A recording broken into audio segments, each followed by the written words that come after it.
The King and Seven Princesses. एक बादशाह था, उसकी 7 लड़कियां थीं।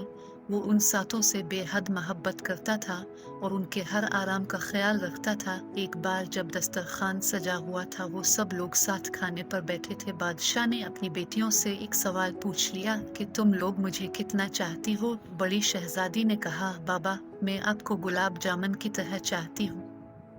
बादशाह ने खुश होकर इसको 4 गांव दे दिए। दूसरी ने कहा, मैं आपको बर्फी की तरह चाहती हूँ। बादशाह ने इसको काफी बड़ा इलाका बख्श दिया।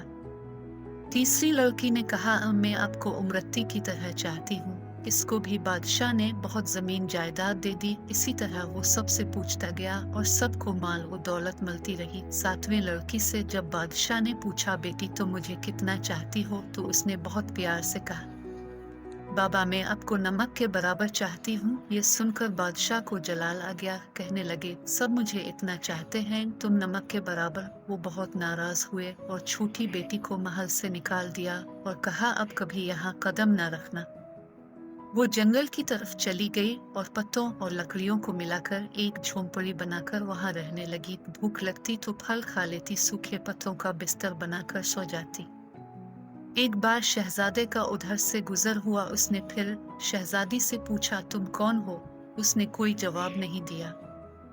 शहजादा इसके पीछे जंगल आ गया और जब इसको पता चला कि वो शहजादी है और सजा काट रही है, तो बहुत गमज़दा हुआ। वो शहजादी को अपनी महल ले गया और दोनों की शादी हो गई। एक दिन इसने शहजादे से कहा कि वो अपने वालिदैन की दावत करना चाहती है और उनसे मिलना चाहती है। शहजादे ने जबरदस्त दावत का इंतजाम किया और बादशाह को दावत दी। सारे मेहमान आ गए, कई दस्तरखान एक साथ लगे और बादशाह और शहजादियों के लिए अंदर इंतजाम किया गया। वो जब खाना खाने बैठे तो उनकी बेटी सामने आकर बैठ गई। उसने निकाब पहन रखा था। जब बादशाह ने पहला नवाला लिया तो खाने में नमक नहीं था। दूसरी डिश निकाली, वो भी बगैर नमक की थी।